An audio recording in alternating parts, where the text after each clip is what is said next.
मेरे घर में 2 बेटे हैं। क्या है मेरे घर में? जम के बोलो, 2 बेटे हैं। वाह। और तेरे यहां तो क्या भगवान की कृपा है, मेरे घर में ये 2 मेरी बेटी है किए देखिए।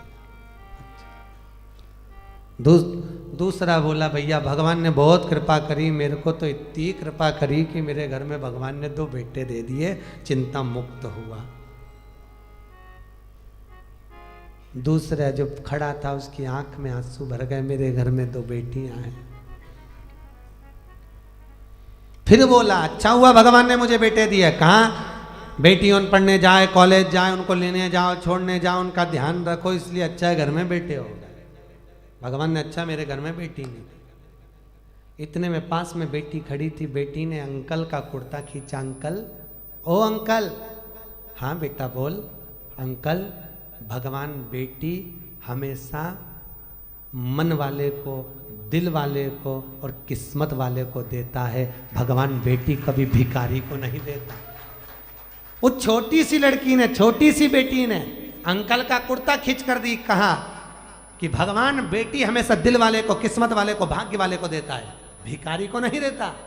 जिसका मन ही नहीं है दान देने का, जो बहन तक को तो कभी 1 रुपया निकाल के नहीं दे, कभी ननन तक को अठन्नी नहीं दे, भगवान ऐसे के घर में क्या छोरी देगा? क्या देगा? भगवान बेटी उसको देता है जिसका मन बड़ा। बेटी आ रही है, देव भाग्य से।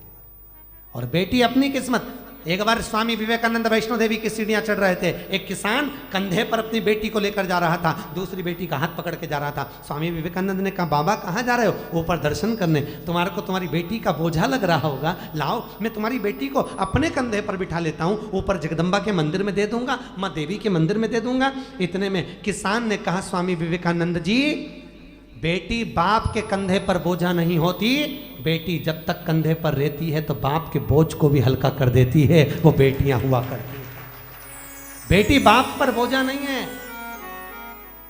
जिस बाप को बेटी बोझा लगे वो बाप नहीं हो सकता। किस्मत वाले हैं। एक बार बेटा अपने माँ बाप को दुखी देख लेगा, पर बेटी कभी अपने माँ बाप को दुखी नहीं देख सकती। थोड़ा सा भी दुख आता है ना तो बेटी कह देती मम्मी अगर तुम्हें यहाँ पर नहीं अच्छा लग रहा तो मेरे पास चलो, मेरे साथ रहना, मेरे पास में रहना, क्यों चिंता करती हो, चलो मेरे साथ में। बेटी होती है, जब तक घर में रहती है ना, कल आप लोग सुनेंगे पार्वती जी की विदाई, जब तक घर में रहती है चहकती रहती है, और जिस दिन चली जाती है तो तुम भी उसका मुंह देखने के लिए तरस जाते हो। बेटियां होती ही ऐसी हैं, बेटी का जीवन होता ही ऐसा है। मायके में रहती है तो जब तक कुंवारी रहती है पिताजी के साथ में बैठकर भोजन करती है, बाप के लिए आगे आगे बढ़कर, पिताजी थक के आए चाय ला कर दे देगी, जूस बना कर दे देगी, दूध ला कर दे देगी, पापा से पूछ लेगी पापा कुछ थके हुए लग रहे हो, बहुत काम रहता है, मत करा करो इतना, क्यों करते हो पापा, टाइम नहीं मिलता, थोड़ा सा तो घर में रहा करो। बेटी एक ऐसी होती है जो बाप से आगे रहकर पूछ कर उनकी सेवा कर देती है, और एक बहू होती है घर में रहती जरूर है पर पति के लिए सब कुछ कर सकती है, पर जब ससुर थका मांदा आएगा पानी भी लाएगी तो टाइम देख कर लाएगी, चाय भी बनाएगी टाइम देख कर बनाएगी, और विचार करेगी कि सास बना दे तो सबसे अच्छा। परंतु एक बेटी होती है जो समय पर पिताजी को दवाई लेना है, और आज भी बेटी की भले शादी हो जाए पर बार बार फोन लगा कर बोलती है पापा शुगर बढ़ जाएगी, दवाई ले लेना, वो डॉक्टर बहुत अच्छा आया है उससे ले लेना, वो महाराज आए हैं उनसे मिल लेना। बेटी एक ऐसी होती है जो बाप के लिए तत्पर रहती है, बाप के लिए तत्पर। और पर गांव में जब बेटियां ब्याहती हैं, बहुत दूर गांव अगर बेटी को ब्याह दिया, बहुत दूर भेज दिया, तो बेटी भी तरस जाती है अपने माँ बाप से मिलने के लिए, परिवार से मिलने के लिए। और ऐसी कोई माँ नहीं जिसको मायके की याद नहीं आती हो। बूढ़ी से बूढ़ी को भी राखी पर, त्यौहार पर, ऋषि पंचमी पर अपने मायके की याद आ जाती है, तो वो भी कह देती है तुम सब मायके चली जाओगी, घर में कोई तो रहे, एक काम करो पाकिट में 4 राखी रख दो, थोड़ी सी कंकु चावल रख दो, मेरे वीरा के लिए, मेरे भाई के लिए भेज दो। भले मैं नहीं जा सकती पर राखी रख के भेज देती। और एक माँ होती है कि बेटी के घर में कोई ना जाए ना, और पूछ लेती है पड़ोसी से, ऐ संक्रांति का त्यौहार है, पंचमी का त्यौहार है, सावन आ रहा है, तू जा रहा है क्या उस गांव तक? हाँ जा रहा हूँ। क्यों, क्या बात है? मेरी बेटी के थोड़ा सामान दे देना। तुरंत रात को बेसन सेक के लड्डू बना लिए, डब्बा में रख दिए, एक साड़ी रख दी, 2 बिछुड़ी रख दी, चूड़ी रख दी, और बेटी को जो अच्छा लगता हो, अगर हैदराबाद के बिस्कुट, मिक्सचर, सेव जो अच्छा लगे वो बांध कर पैकेट में रख दिया और झोला बांध कर दे दिया, ये मेरी बेटी को दे देना। कहना बहुत याद आती है लाडो, कभी तो आ जाया कर।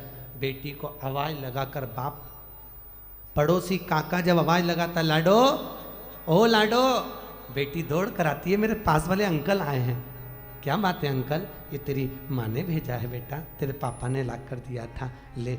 बेटी अंदर ले जाती है, डब्बा खोलकर बेसन का लड्डू जब देखती है तो बेटी की आंख में भी आंसू भर आते हैं। माँ सब भूल जाते हैं पर तू नहीं भूल पाती है।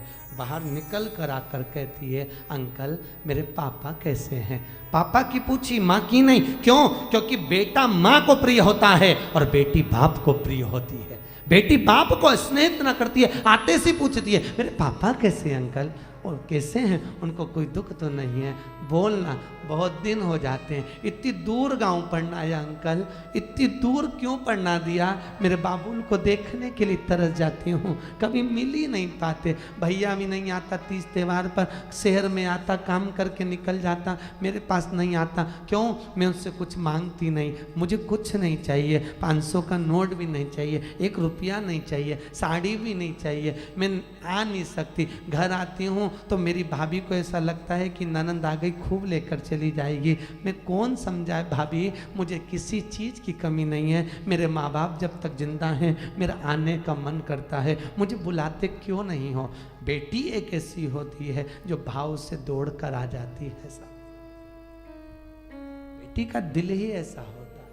लोग कहते हैं बेटी की विदाई में सबसे ज्यादा मार रोई। शिव महापुराण में लिखा है कि बेटी की विदाई में सबसे ज्यादा हिमालय राज रोया, पत्थर भी रोया था पार्वती की विदाई में, पत्थर की भी आंख से आंसू निकल गए, हिमालय राज भी रो पड़ा।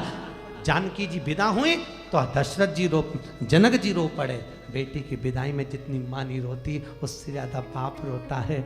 वो भी कह देता है इसको जो अच्छा लगे ना इसकी विदाई में दे दे, अच्छी अच्छी साड़ी दे दे, अटैची दे दे, देख ले जो चीज़ की कमी हो ना वो दे दे। पर आगे आकर कभी भी बाप रोता हुआ नहीं दिखता। दरवाजे के पीछे बेटी जब विदा होती है पीछे खड़ा हो जाता है, जा रही है, मैं कैसे विदा करूँगा इसको आगे से आगे कॉलेज ले जाना, स्कूल ले जाना, दुकान बंद कर करके चले जाता, ट्यूशन छोड़ कर आता। आज वही बेटी चली जाए, कहाँ देखने को मिलती। बेटी का जीवन बड़ा विचित्र है। जितने दिन घर में रहे साहब बहुत खुश हुई है, इसके आने से खुशी आई है। बेटियां आ गई, घर में आनंद आ गया। ननंद और बेटियां नहीं आए तो शादी का आनंद भी नहीं आता। इनके आने से कुछ नहीं दे पर आ जा। क्या मांग रही हैं तुमसे? नहीं तो एक जायदाद के हिस्सेदार ये भी है, जिस दिन खड़ी हो गई ना अदालत में पसीने छुड़वा देगी, पूरे फ्लैट का हिस्सा लेकर जाएगी।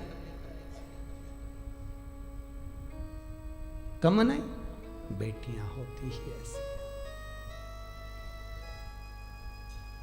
क्या मांगा तक्ष प्रजापति? हे जगदम्बा, हे जगतजननी, हे अम्बा, हे भवानी, मेरे घर में बेटी हो जाए। जगदम्बा खुद बोली, दुर्गा खुद बोली तुम्हारे घर में पहले से तो इतनी बेटियां, इतनी बेटी का करोगे क्या? जगदम्बा ने जब बोला, दक्ष प्रजापति कहते हैं जितने बेटों से सुख नहीं है साहब, बेटी का मुख देखकर सुख मिल जाता है, इसलिए मुझे बेटियां चाहिए। मेरे घर में ए जगजननी तुम प्रकट हो जाओ, ये मेरे घर में तुम आ जाओ।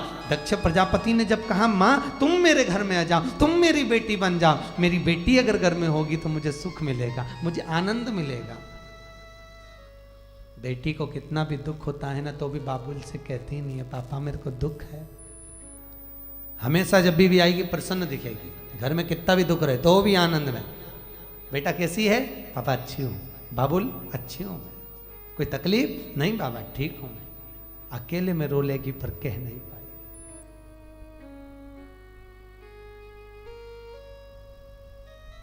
प्रेम रखिए, जितना रख सकते हो स्नेह रखिए। दूसरे घर की बेटियां अपने घर में आती हैं बहुत श्रद्धा लेकर, कितने अरमान लेकर आती हैं। सम्मान करिए। और बहुओं से भी निवेदन है, बेटियों से भी निवेदन है, घर के बुजुर्गों का सत्कार करिए।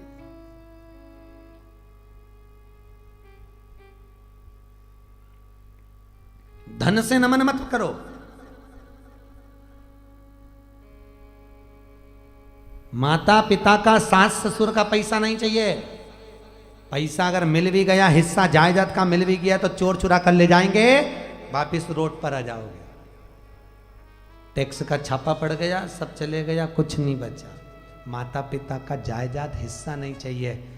माता पिता की सेवा कर लो, उनका आशीर्वाद चाहिए।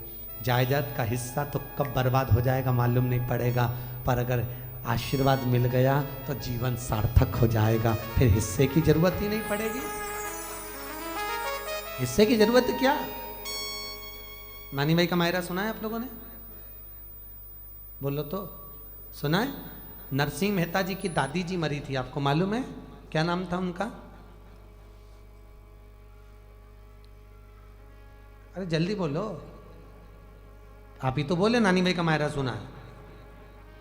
अभी बोल देते नहीं सुना तो हम बताते। नानी भाई के मायरे में है ना नरसिंह मेहता जी की दादी जय कुंवर बाई, नानी भाई की परदादी जय कुंवर बाई। जब मरी तो जेठानी और देवरानी, नरसिंह मेहता की पत्नी और नरसिंह मेहता की भाभी, दोनों रोई। भाभी सबसे ज्यादा रोई, गले लिपट लिपट के रोई। किससे? दादी सास से। इतना घूंघट डाल के रोई, चिपक चिपक के रोई, चिल्ला चिल्ला के रोई, डिजाइन में रोई, खूब अच्छी रोई।